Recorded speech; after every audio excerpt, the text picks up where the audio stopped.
오늘 이 시간 우리에게 주시는 하나님의 말씀 여호수아 19장 40절에서 48절의 말씀이 되겠습니다. 여호수아 19장 40절에서 48절에 있는 말씀 한 목소리로 합독하시겠습니다.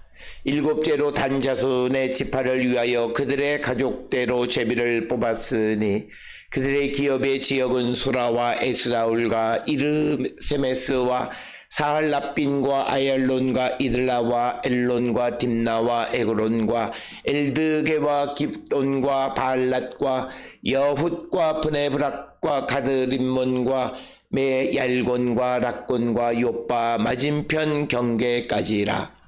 그런데 단 자손의 경계는 더욱 확장되었으니 이는 단 자손이 올라가서 레센과 싸워 그것을 점령하여 칼날로 치고 그것을 차지하여 거기 거주하였음이라.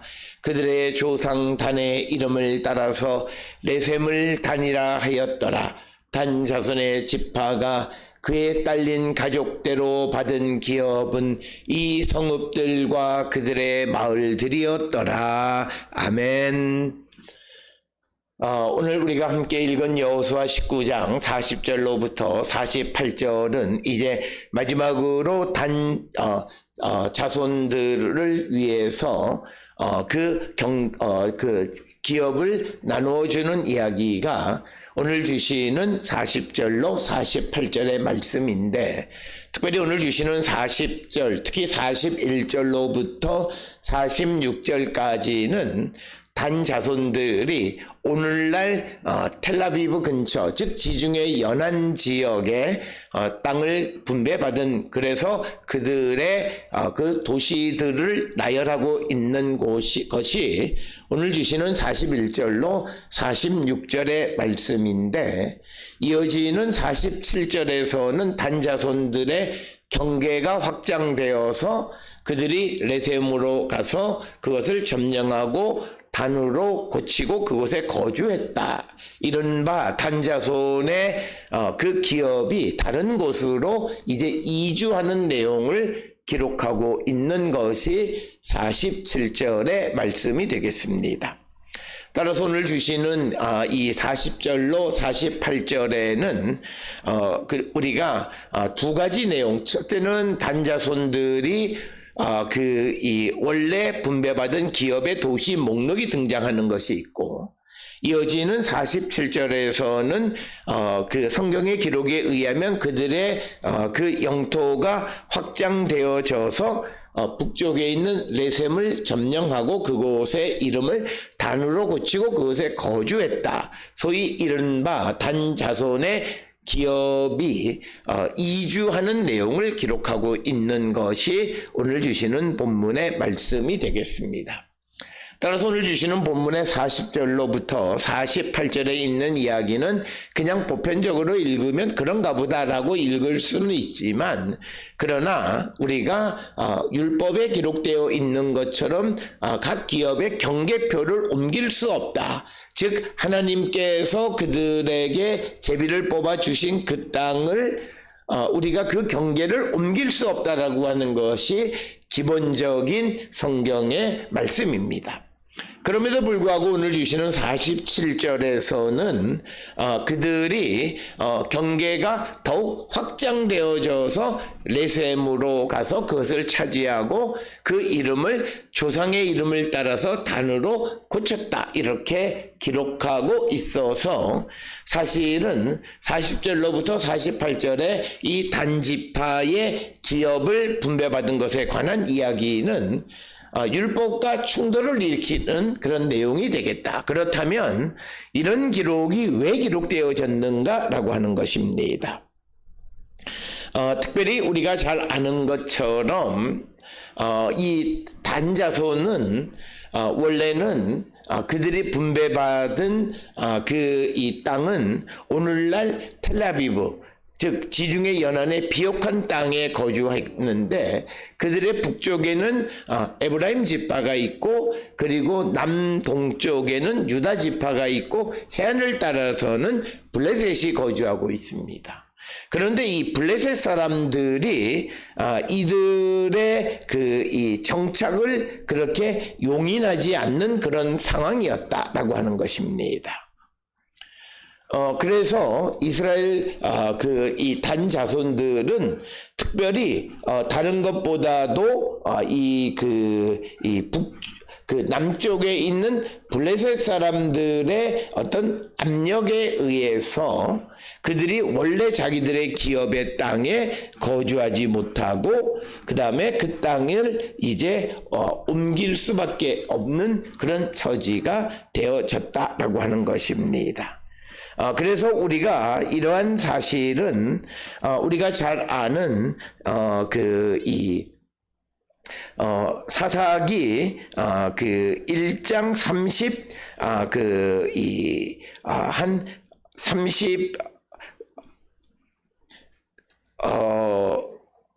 단자손에 관한 기록을 우리가 통해서 우리가 그 사실을 알 수가 있습니다. 그래서 단자손들이 아직 쫓아내지 못한 그런 땅들도 있었다, 이렇게 기록하고 있는 그런 부분을 우리가 볼 수가 있습니다. 그래서 이 단자손들이 오늘 주시는 여호수아 19장 40절로 48절에 이렇게 기업을 옮길 수밖에 없는 상황에 대해서 언급하고 있는 것들을 우리가 볼 수 있고, 특별히 좀 더 구체적인 것은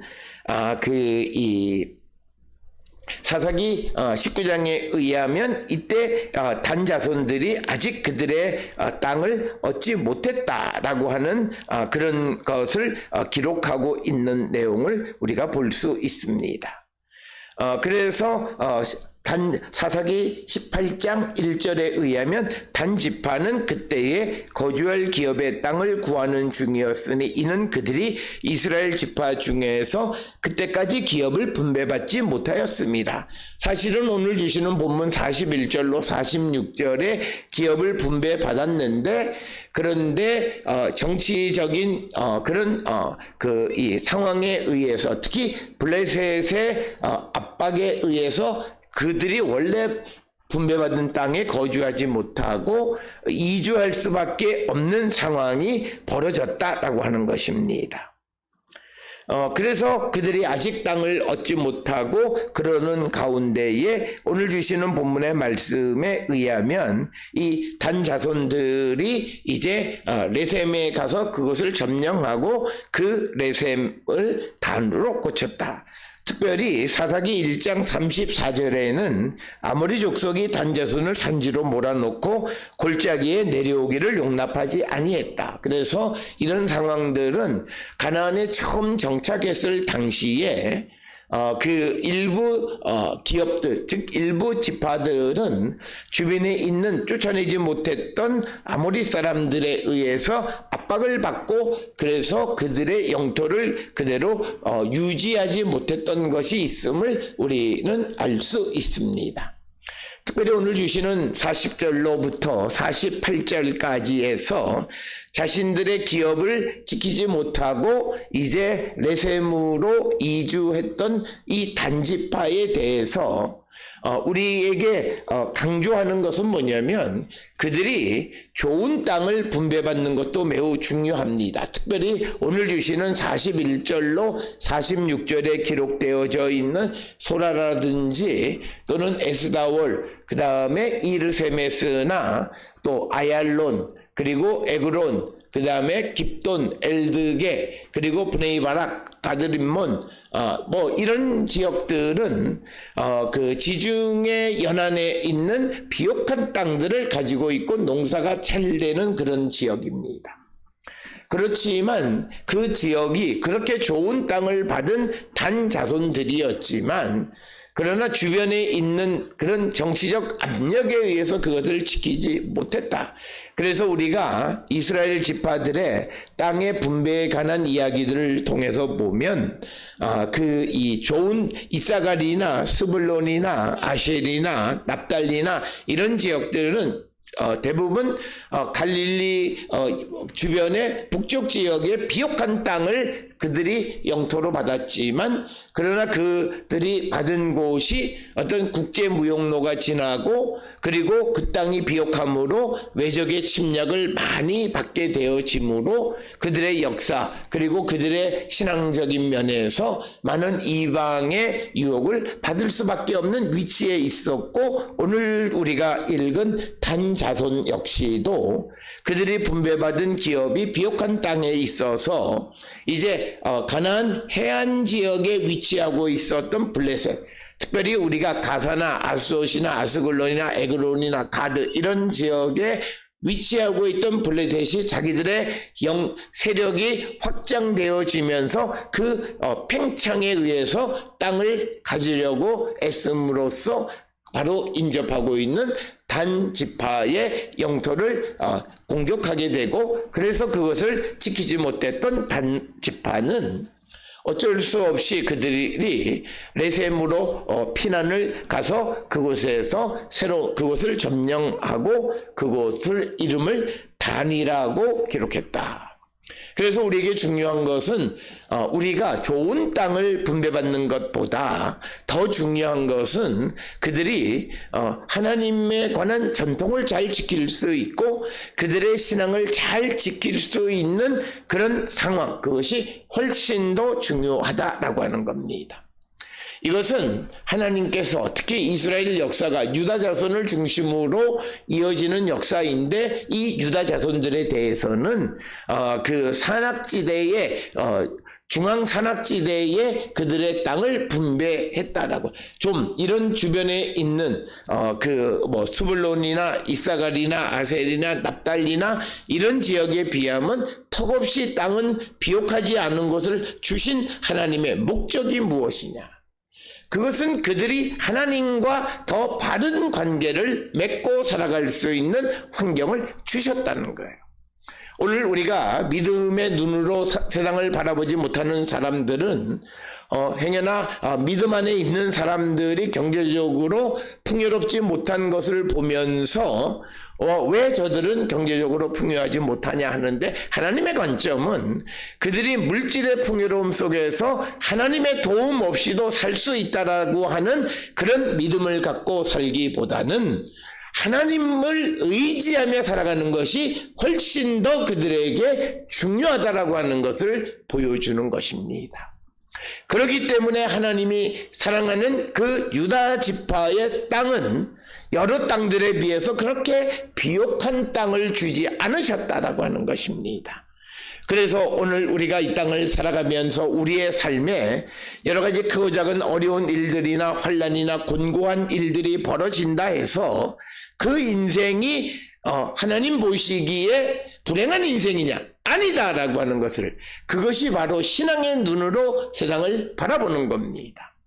오히려 내가 경제적으로 부유함으로 말미암아 신앙을 잃어버리고 하나님을 의지하지 않는 것이 신앙 안에서는 저주받은 인생이다라는 거예요.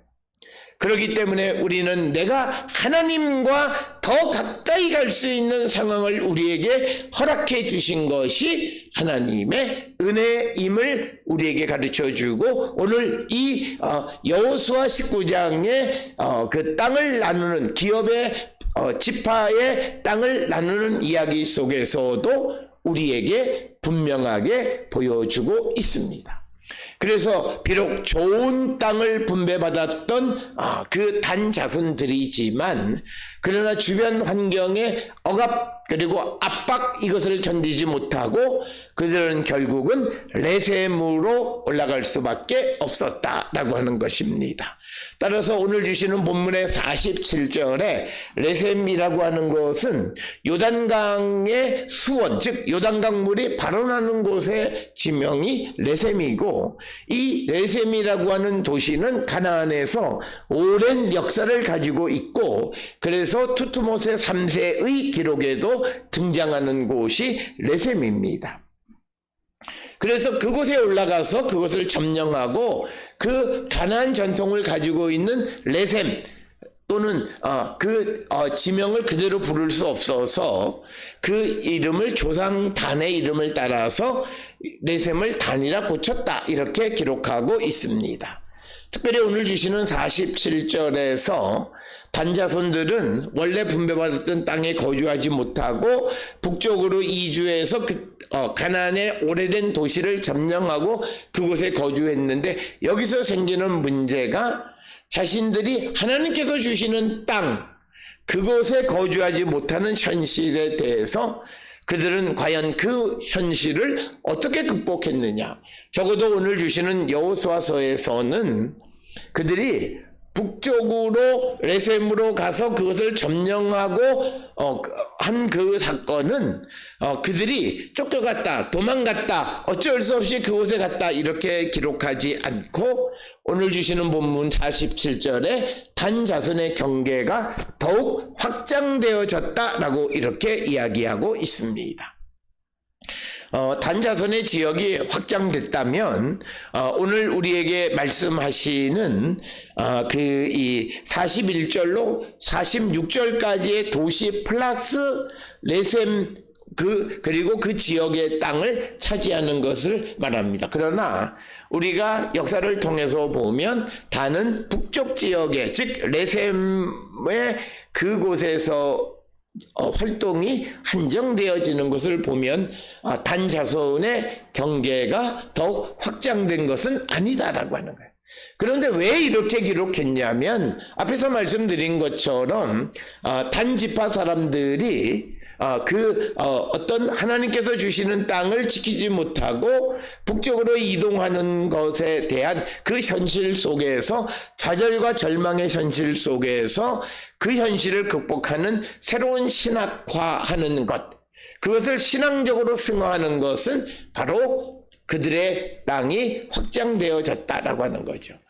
이것은 단 자손의 후손들이 왜 우리는 이 땅에 왔느냐라고 하는 질문에 대해서 그것은 경계가 늘어났기 때문에 어쩔 수 없이 이곳으로 왔다라고 말하는 것이고, 그리고 또 하나는 이곳에 올 수밖에 없었던 이유는 레셈을, 전통적인 가나안 도시의 이름을 조상 단의 이름을 빌어서 단이라고 지음으로써 우리가 이곳으로 오는 것의 정당성을 후 시대들에게 전해주기 위한 것이다.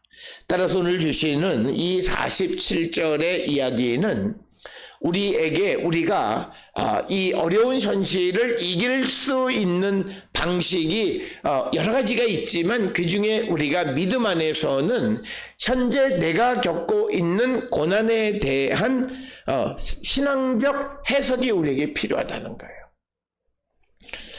어떻게 보면 이것을 나쁜 관점, 부정적으로 이해하면 자기 합리화라고 생각할 수 있을런지 모르지만, 그러나 절망 속에 있는 사람들이 희망을 가질 수 있는 방법은 이 어려운 환경을 신앙적으로 신학화해서 그것을 우리가 이기고 그 어려운 현실 속에서 우리가 희망을 가져야만 하는 것이다.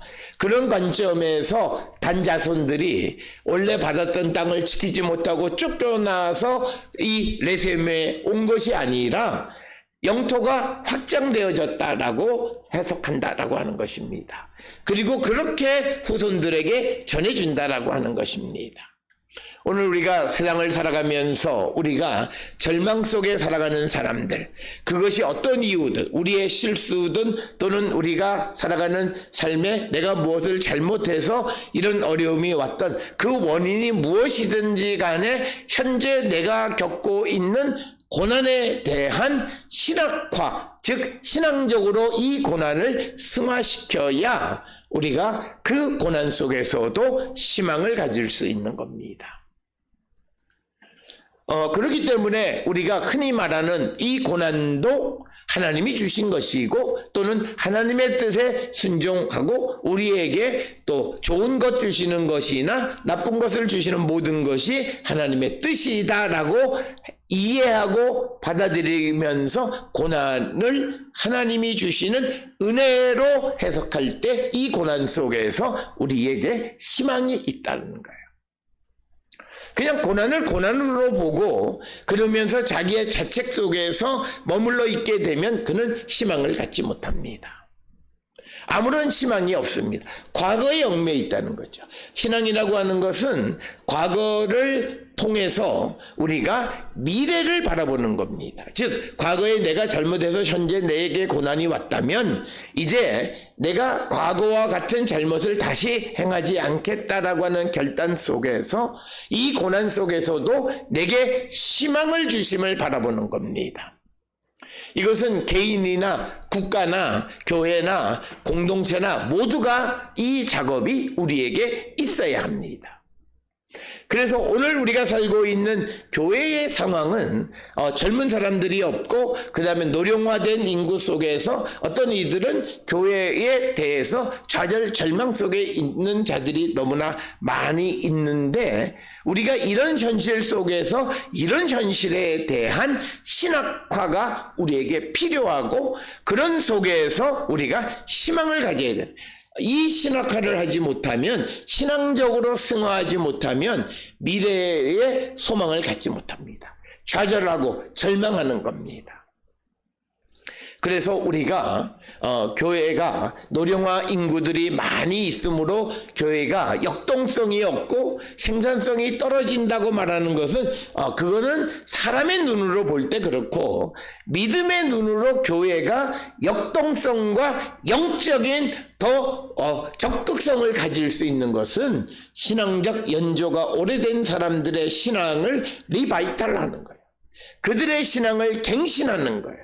그래서 다시 그들로 하여금 성령의 은혜 가운데에서 이제는 이 땅이 아니라 하나님 나라에 대한 더 큰 꿈을 가지고 이제 내가 곧 맞이하게 될 그 하늘나라에 대한 소망을 가지고 기쁨으로 살아가게 하는 거예요.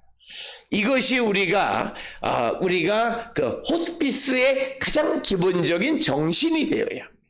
그리고 우리 사회가 노령화되어지는 것을 단지 사회학적 관점에서만 바라보고 좌절하고 절망하고 반면에 항상 부정적인 것들만 언론이나 교회나 모든 데서 말하는 것이 바람직한 것이 아니라 이 고난과 이 절망의 상황을 신학화해서 그 속에서 우리가 또 다른 소망을 찾아가는 거예요. 그것을 찾으면 그 사람은 희망 속에 살아갑니다. 노령화된 사람들이 좌절하고 절망하면서 그저 죽을 날만 바라보고 살아간다면 그는 희망이 없어요. 그가 목사든 장로든 다 마찬가지. 그러나 그는 비록 내가 젊은 사람들처럼 육체적인 원활함은 없지만 내게 주신 하나님의 은혜가 있음을 발견하고 그 은혜를 통해서 하나님의 나라를 위한 내 역할이 무엇인가를 찾고 그 일을 담당할 때 그의 삶에는 희망이 있는 거예요. 그리고 그는 아버지 나라에 대한 소망을 갖고 살아가는 것이다.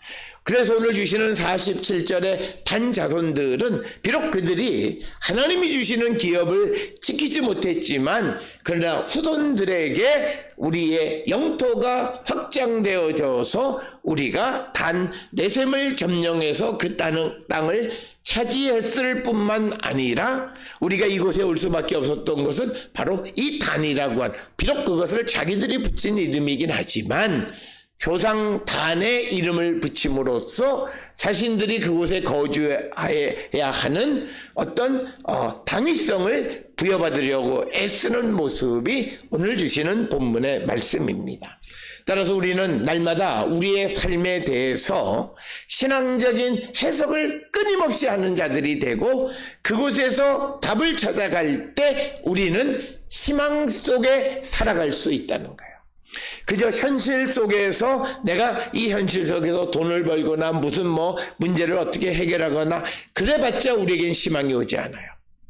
오늘 내게 주어진 이 현실이 하나님 우리에게 주신 것임을 인정하고 그 속에서 하나님의 뜻을 찾아가려고 애쓸 뿐만 아니라 그 속에 주어진 나의 사명이 무엇인가를 묻고 그 길을 걸어갈 때 우리에게 희망은 싹튼다라고 하는 것입니다.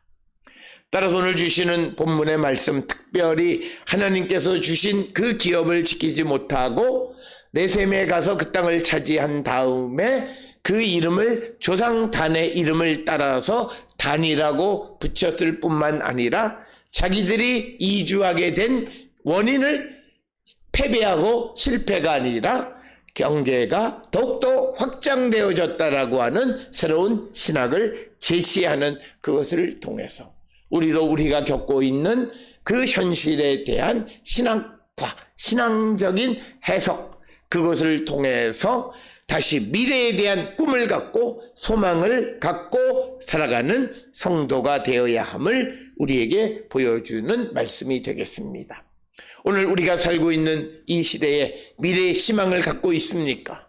내가 미래를 꿈꾸고 살고 있습니까? 만약 그것이 없다면 지금 내가 처해 있는 이 현실에 대한 신학화의 작업을 게을리하지 마십시오. 항상 물으십시오. 내게 오늘과 같은 현실을 주신 하나님의 뜻이 무엇인가를 묻고 그 뜻에 순종하고 그 뜻 안에서 내가 어떤 주어진 역할에 충성한 삶을 살기로 결단할 때 우리는 미래의 희망 속에 살아가는 자가 될 수 있을 것입니다. 우리 모두가 정말 우리의 삶에 하나님의 뜻을 발견함으로써 어려운 환경 속에서도 희망을 잃지 않는 우리 모든 성도들이 될 수 있기를 주의 이름으로 축원합니다.